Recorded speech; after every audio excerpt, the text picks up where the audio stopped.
Hello and welcome to SciFi MineCart, the show in which we dig up sci-fi that no longer gets, or has never gotten the attention it deserves, and attempt to bring it back into the light. This episode?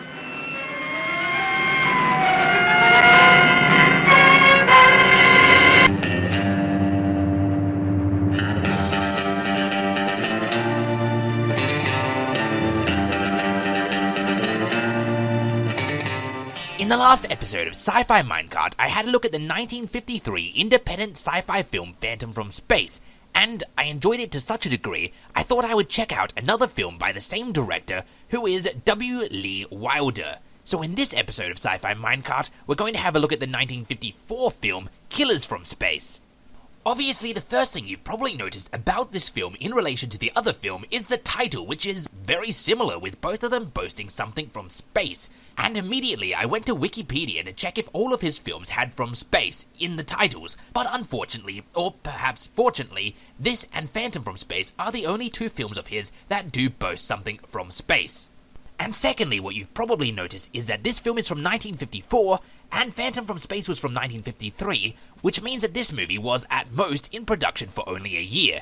And indeed, it seems that Mr. Wilder did in fact direct a movie pretty much every single year, which, as a content creator, I have to point out is actually a very fair effort. Regardless of your opinion of the quality of the films, you have to admit that to direct a feature-length film pretty much every single year is an exhausting and impressive amount of content. But regardless of how much tenacity it means he has, as consumers, we only really care about quality over quantity, so let's get into looking at the actual film itself and evaluating it on its own merits. Which, ironically, I'm going to largely do through a comparative study against its predecessor Phantom from Space, so not entirely on its own merits, but you get what I'm trying to say.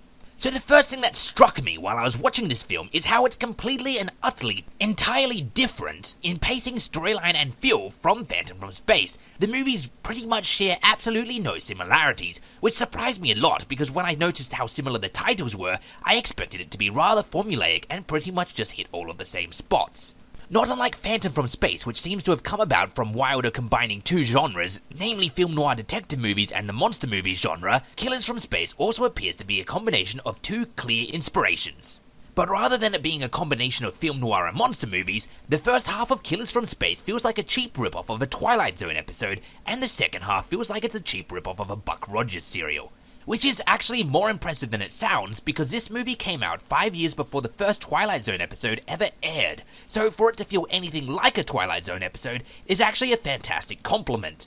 It has a similar underlying theme as many movies of the genre did at the time about nuclear weapons. However, as this movie came out a year before Godzilla hit the United States, they came out at the same year but Godzilla was only in Japan, it likely hadn't been worn and was still a pretty new concept to be explored.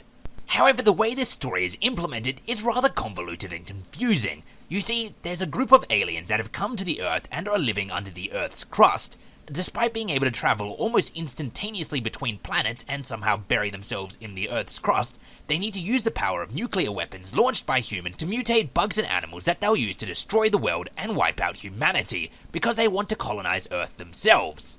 Why the aliens need to power these mutations through hiding under the Earth's crust under a nuclear weapon testing site and harvesting the power of a nuclear bomb is never really explained. You would think that aliens with such an advanced technology, being able to travel so far, would be able to power these things themselves, but alas, apparently they're not. And you might be wondering what the aliens plan to do with the planet once all the humans are dead, considering it's now going to be covered in giant bugs and giant lizards that are on a rampage. Well, luckily, the aliens have a laser that will kill all of the bugs and spiders instantly. Why this laser doesn't work on humans is also never explained, but just suspend your disbelief, grit your teeth, and get through it. It's a B-grade independent sci-fi film, so you should be approaching it with the ability to suspend your disbelief pretty severely in the first place, because ludicrous storylines is kind of a hallmark of the genre. How the main character fits into all this is quite simple. Well, not really. But let's break it down. The main character is a scientist who is evaluating the effects of nuclear fallout and nuclear weapons. So during a nuclear bomb test, he's in a plane flying near it and evaluating statistics or results or whatever scientists do. During the course of his sciencing, the pilot and he see a strange thing, and the plane goes down and we're told that everyone in the plane crash died horribly, which is a real bummer. However, not long after, the scientist walks into a hospital with no memory of how he survived and a strange scar across his chest. The military and the doctors are, understandably, suspicious and a little bit cautious about how he survived, and theories start to rage about whether he's a spy or whether something strange and unusual has happened to him, and they take him off with the nuclear bomb testing because they realize that he could probably be a threat to national security since he has huge memory gaps and he's starting to behave strangely.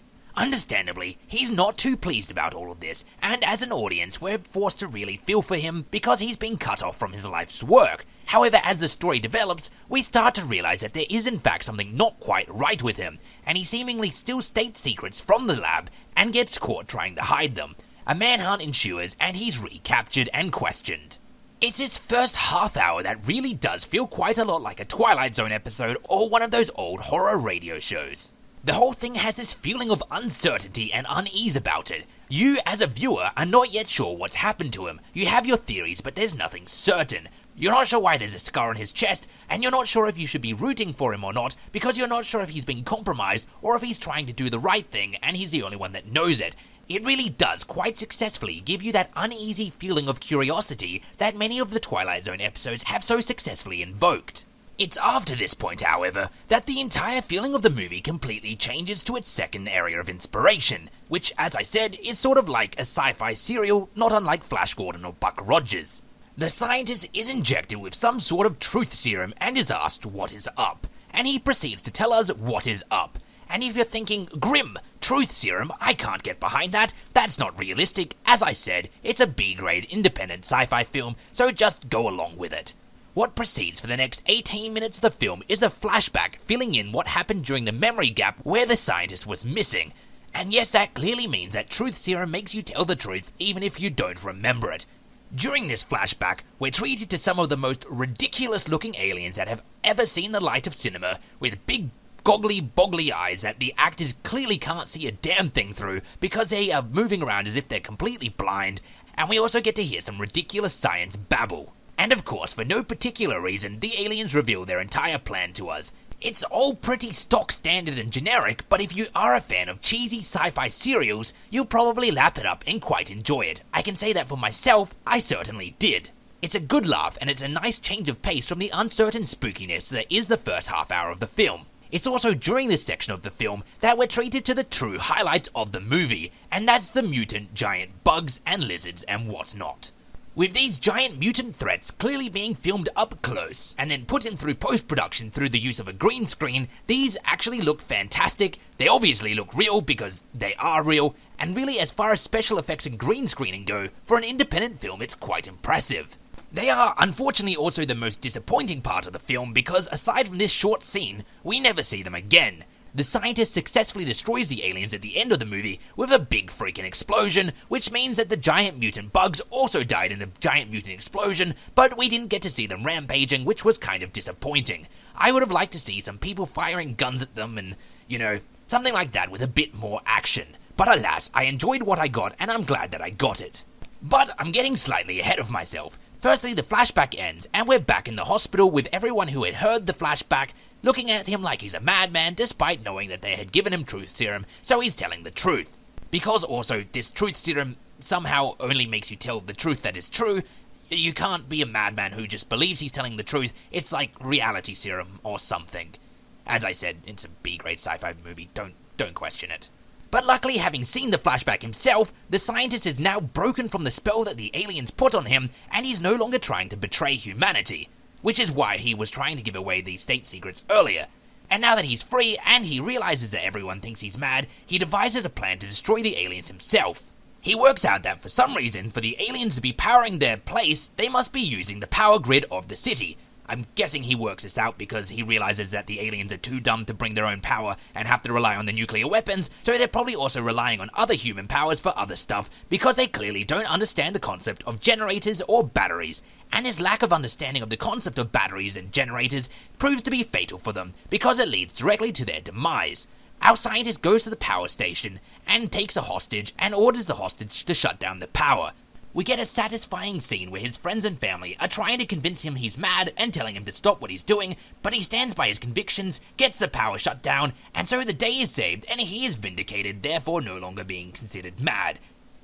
And that's the end of the film. So there you have it. Killers from Space. An absolutely ridiculous, convoluted, independent B-grade sci-fi film from the 1950s. If you enjoy cheesy, independent sci-fi films, this one is thoroughly enjoyable. The pacing's not too bad, it's got some mystery, it's got some science talk, and it's got some of the most ridiculous aliens in cinema history. If you're into this sort of movie, I highly recommend Killers from Space.